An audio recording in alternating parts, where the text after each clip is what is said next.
It's a lovely spring day during the Cretaceous period, and a massive Tyrannosaurus rex sits on the bank of a river in what will one day be called Saskatchewan. She's a full-grown adult, 12 meters long and several tons, and right now she's enjoying her favorite activity, snoozing in the sun. Birds chirp in nearby trees, and insects buzz around blooming flowers. A pair of gar swim along the edge of the river, and a tiny mammal named Similestes hunts for tasty bugs in a nearby pile of leaves. Eventually, it'll be time for our T-Rex to go find food, but for now, her belly is full and she has her favorite napping spot all to herself. One of the perks of being the biggest, baddest beastie around is that you get to laze about wherever and whenever you want. But although this sleepy queen does not know it, this will be the last perfect day of the Cretaceous period. While our T-Rex lazes and Similestes forages, there is a big bad rock from space hurtling toward Earth. It might have been an asteroid, it might have been a comet. Scientists often simply call it a bolide or an impactor. Whatever form it took, a huge chunk of space stuff was about to slam into our planet. But the mass extinction that followed did not happen in a day.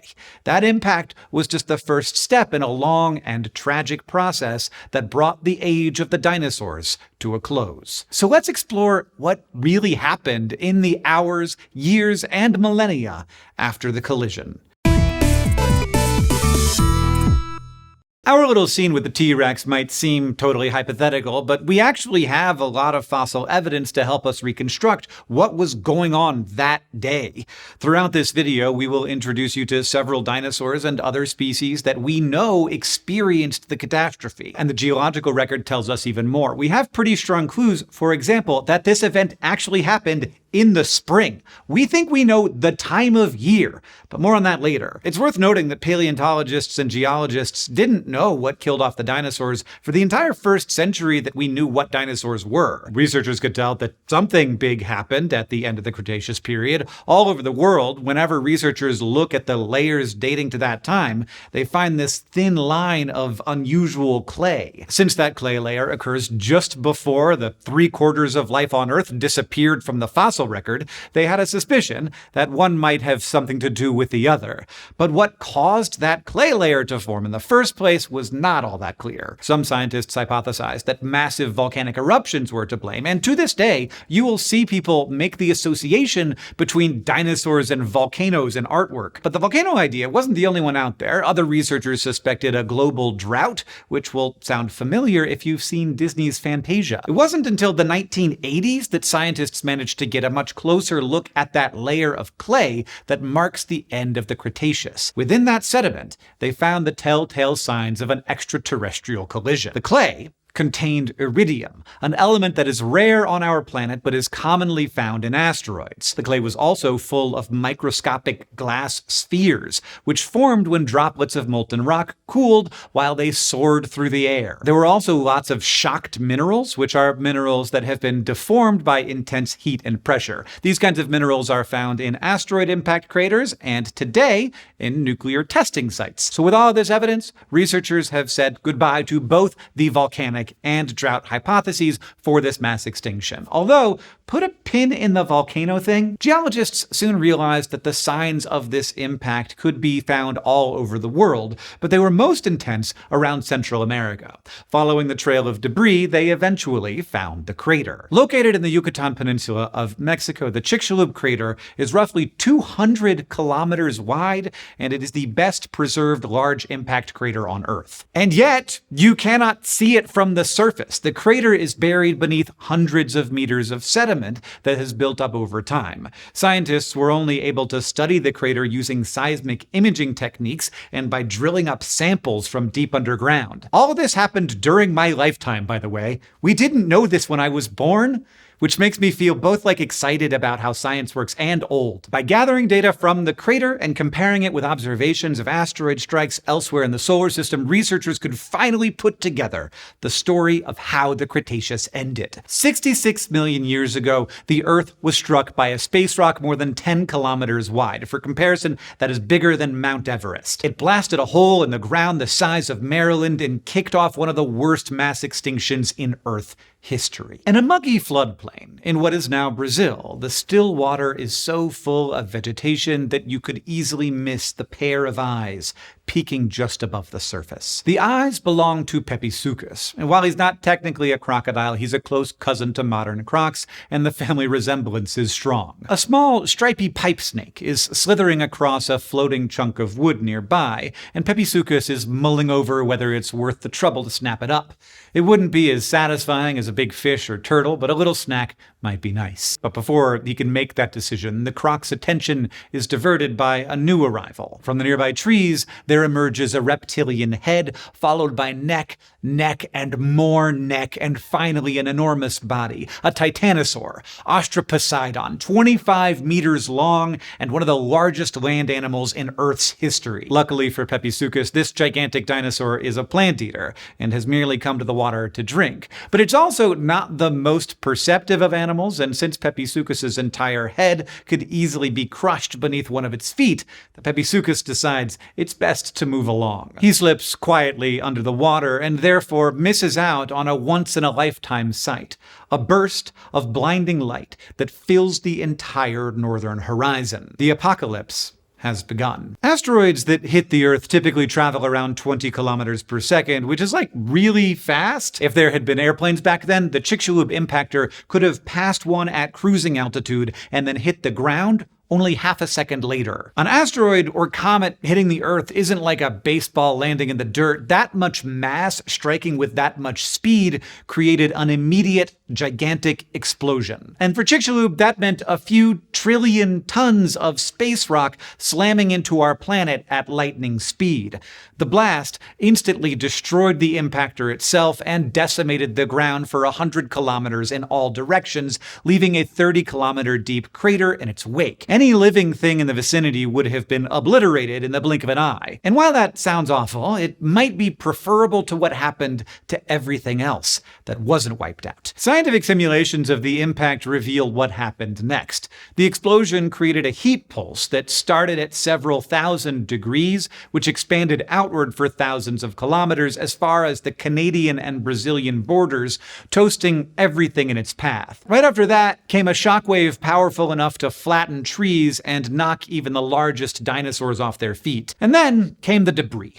The explosion created an impact plume, a huge cloud of vaporized, molten, and shattered rock. Chunks of rock were launched from the blast at such high speeds that some of them could have escaped Earth's atmosphere and floated away into space. Some of them are probably on the moon. Bits of solid and molten rock rained down from the plume for thousands of kilometers in all directions, depositing those glassy spheres and shocked minerals that geologists would find millions of years later. As heat, shockwaves, and rocks blasted through the air, tremors from the impact rippled through the ground, causing massive earthquakes. At a site called Tanis in North Dakota, a good 3,000 kilometers away from the impact site, freshwater sturgeons and paddlefish were mostly protected from the airborne dangers by their watery surroundings. But mere minutes after the explosion, underground shockwaves tore across North America, causing violent sloshing of the lake they called home, along with any other waterways in their path.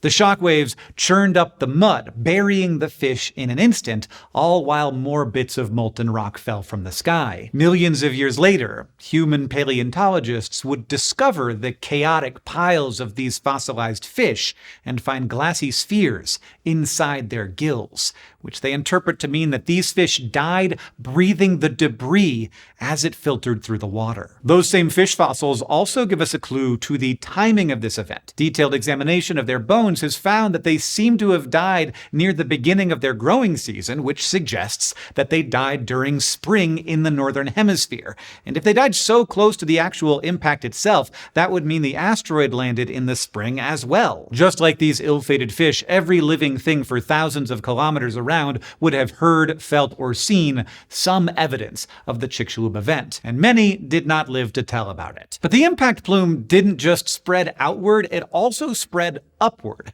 Ash and dust were launched hundreds of kilometers into the sky, high enough to reach the International Space Station if there had been one there at the time. From up there, the giant cloud of debris began to encircle the globe. But the immediate effects of this blast only reached so far away. At this point, most living things on Earth would have no idea that anything unusual had happened. On the opposite side of the world, from the deadly explosion, life continues undisturbed for now. Someday, this landscape will become the Gobi Desert, but right now, it is a vast floodplain crisscrossed with meandering rivers and twining tributaries. In the dim light of the rising sun, a family of Saurolophus eats their breakfast. This region is home to thousands of these herbivorous dinosaurs, but there's plenty of lush green food to go around. A mother Saurolophus is splitting her time between grabbing mouthfuls of leaves in her bill and keeping watch on her surroundings, wary of danger as she stands guard over her 3 newborn babies. These little ones hatched just a few weeks ago.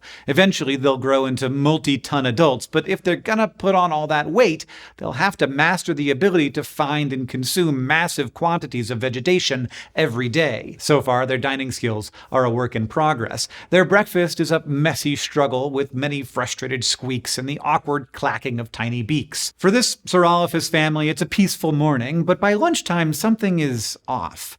As the sun reaches its highest point, the sky above these dinosaurs is dim, as dark clouds cast ominous shadows on the animals and on their leafy lunch. Simulations predict that it only took 4 to 5 hours for the massive plume of ash and dust to spread around the entire planet. And while that dark shroud spread through the atmosphere, another danger was racing across the sea. At the time of the impact, the Yucatan Peninsula was covered in a shallow ocean.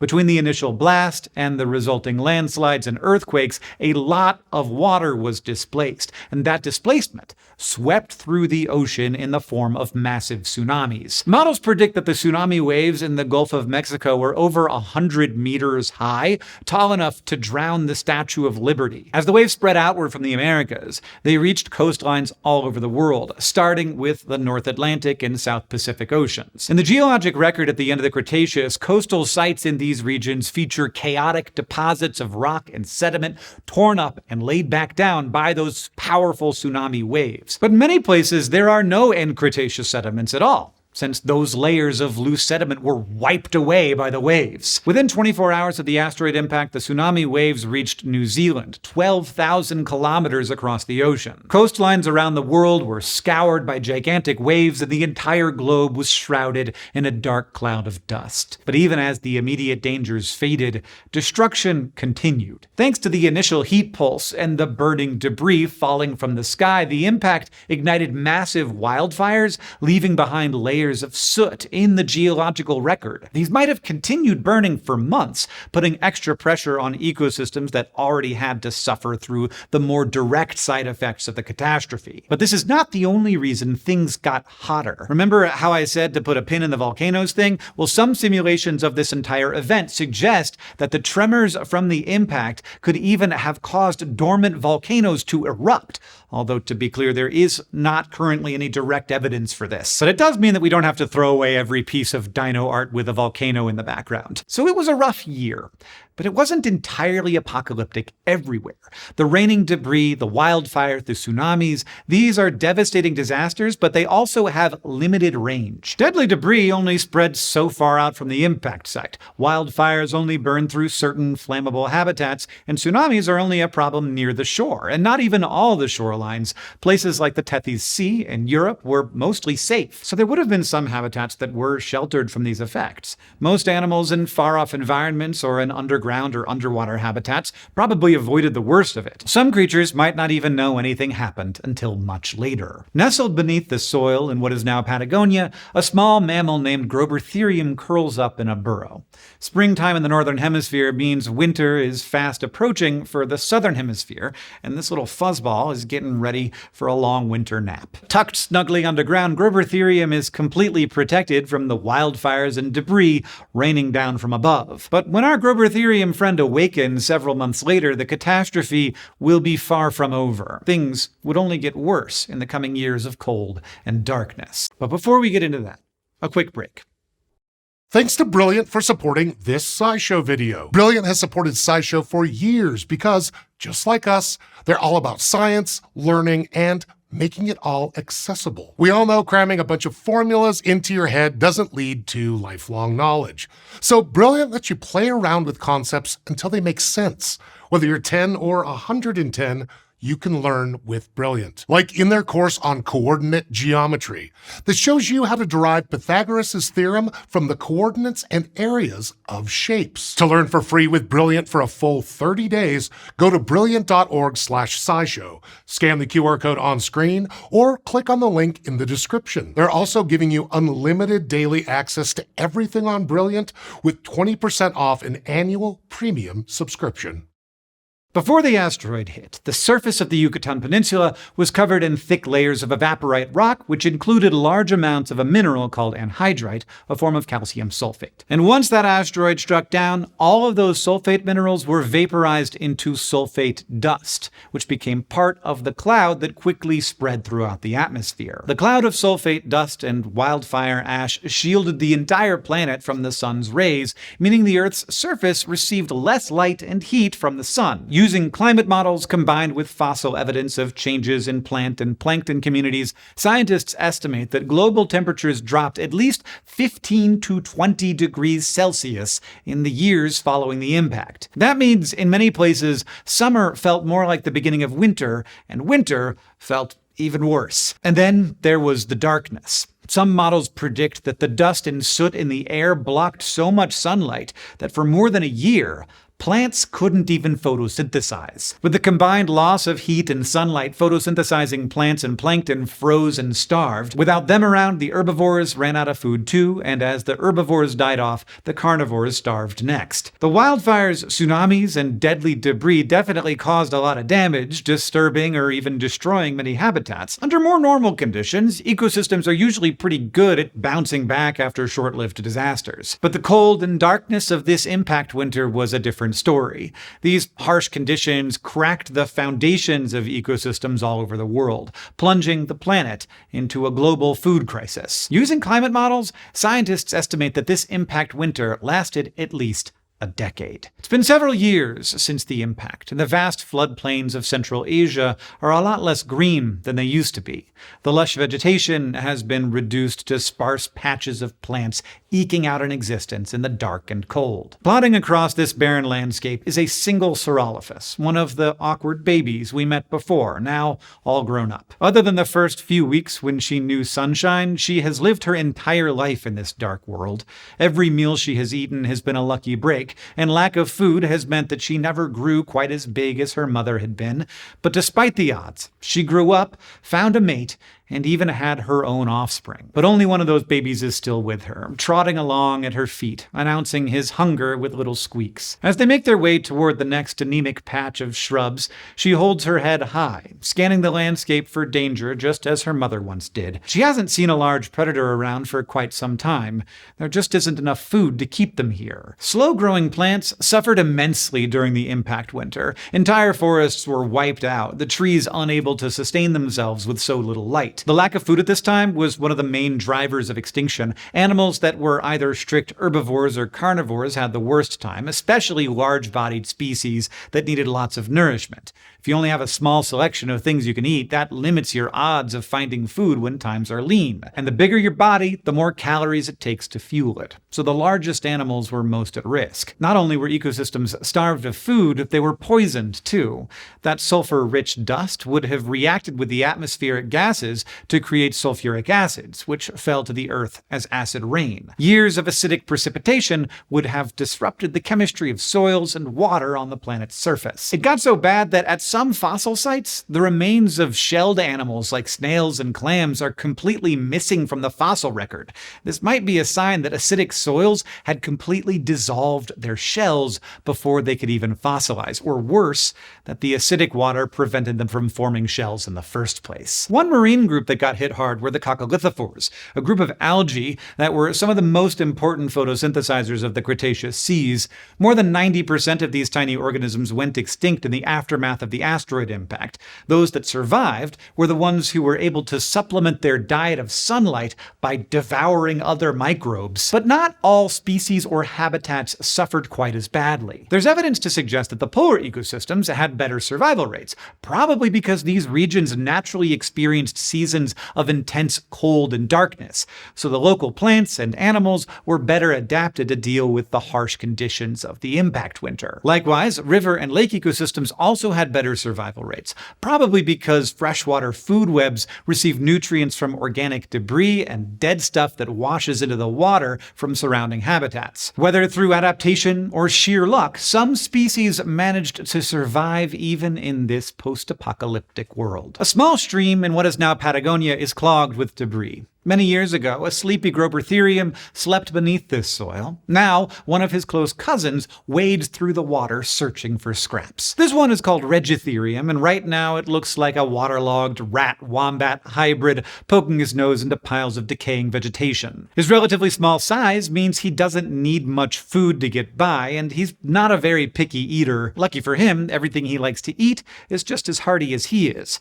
Ferns can thrive even in harsh conditions, and they grow fast and reproduce quickly, meaning a hungry little mammal can always find some fronds to nibble. But at this moment, he's finally found another tasty treat, a mushroom cap, poking out of the soil. Fungi feed on decaying matter, and in this world, there's no shortage of that. The soil beneath Regitherium's feet is loaded with fungal spores and fern pollen, an unusual abundance that will someday provide fossil evidence of which species fared the best at this time. And when food becomes scarce or the cold becomes too much to bear, this mammal has another survival trick up his furry sleeve. Like Grobertherium before him, we think that Regitherium could shelter underground and hibernate for a while, waiting out the worst of the surface conditions. All around him, other species are employing this same game plan. Turtles hide out underwater, sturdy seeds sit within the soil awaiting the right conditions to grow, and many plankton enclose themselves in cysts to enter a state of dormancy. For many species, surviving in this dust-shrouded world is a matter of making the most of the good times and waiting out the rest. Eventually, the skies cleared. The dust slowly fell out of the air and down to the earth, depositing that famous iridium-rich layer of clay that marks the end of the Cretaceous period. Sunlight and warmth returned to the world, but even this wasn't the end. That terrible decade of dark winter was followed by an age of heat and hardship. I mentioned earlier that the rocks blown up by the asteroid were full of sulfur-rich minerals. Well, these rock layers also included a lot of carbonate rocks like limestone. Carbonate rocks get their name because they are full of carbon,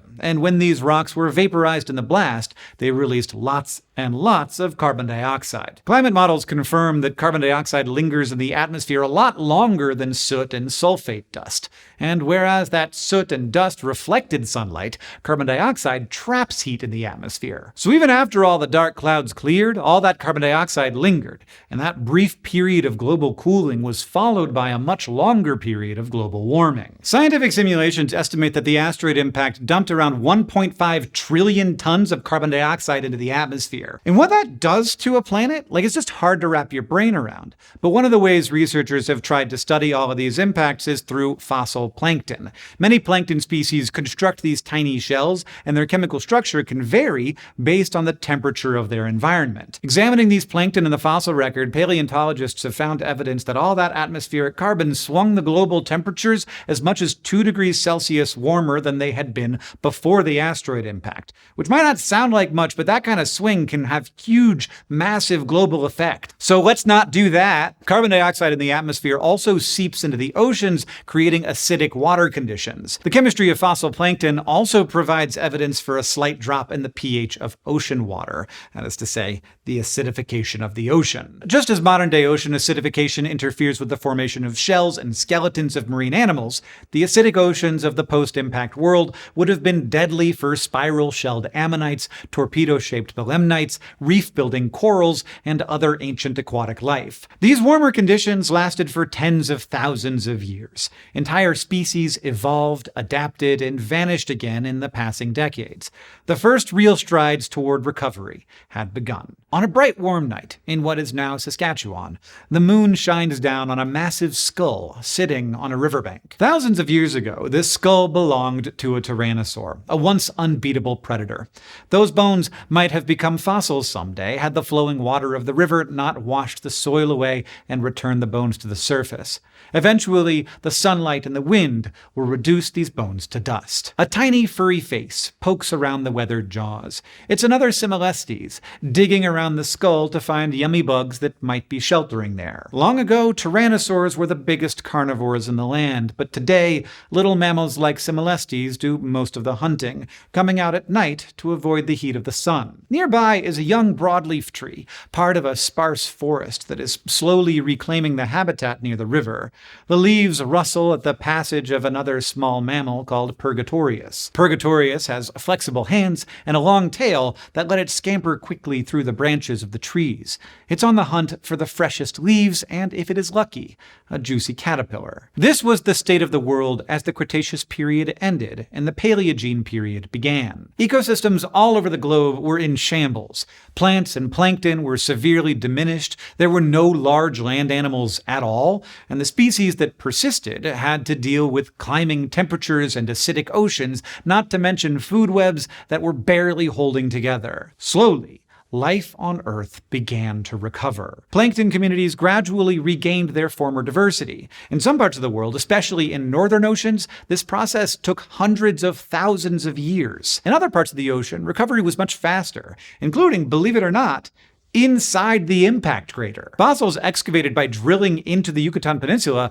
reveal a thriving microbial community became re-established within just 30,000 years. On land, mammal and plant communities began to recover some diversity during the same period, although they weren't the same size. During the Cretaceous period, the biggest mammals weighed as much as several kilograms, about the size of a large house cat. After the impact, mammal survivors remained tiny for around 100,000 years, before achieving house cat size once again. It wasn't until 300,000 years after impact that Earth's ecosystems showed signs they were bouncing back, with diverse communities of plankton in the water and plants on land. Full plant recovery would take millions of years, but the healing had begun. By this time, large plants had become widespread, providing food for some of the first large herbivores of the Paleogene period, such as the mammal Carciopticus, which weighed more than 20 kilograms, about as big as a medium-sized dog. For comparison, 300,000 years is about how long our species, Homo sapiens,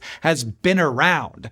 That's how long it took Earth's ecosystems to truly begin to bounce back after the cascade of catastrophes kicked off by the asteroid impact. And even then, those earliest Paleogene ecosystems were a mere shadow of what had come before. It was a long, long way before life on Earth looked anything like it does today. On the bank of a gently flowing river in what is now Colombia, there is a giant. The coiled, massive body of a large titanoboa, 13 meters of giant snake, winds through the shrubs that grow in this wetland. Above her head is a dense canopy of leaves dripping with water from recent rain.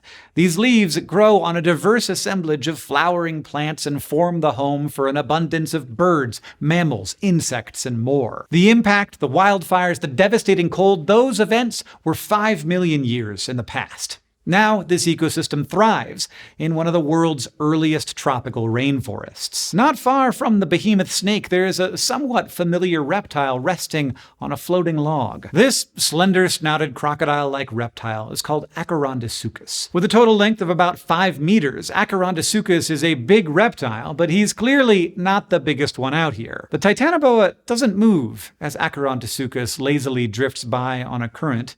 Titanoboa's diet is mostly fish, but she's eaten a croc or two over the years. Maybe she hasn't noticed the nearby Acherontosuchus, or maybe she just isn't hungry enough to leave her basking spot right now. Like we said before, one of the perks of being the biggest, baddest beastie around is that you get to laze about whenever and wherever you want. It took several million years after the asteroid impact for land plants to regain their former diversity, and many more before the first member of familiar mammal groups like the primates appeared, or the early whales took to the seas where giant marine reptiles had once swam. And it was an astounding 25 million years before herbivores got truly big again. At the end of this so-called mega-herbivore gap, large herbivorous mammals like the rhino-shaped uintatheres became the first land animals since the dinosaurs to grow heavier than 1 ton. These were among the first steps in the formation of our modern world, the Cenozoic era, the age of mammals. Every organism alive today is a descendant of some intrepid critter that somehow persisted through fire, darkness, and famine at the end of the Cretaceous. Thanks to some extraordinary fossil sites and a rock record full of asteroid fingerprints, scientists have been able to put together an incredible amount of information about the moments and millennia that followed the impact. But there's still plenty that we don't know.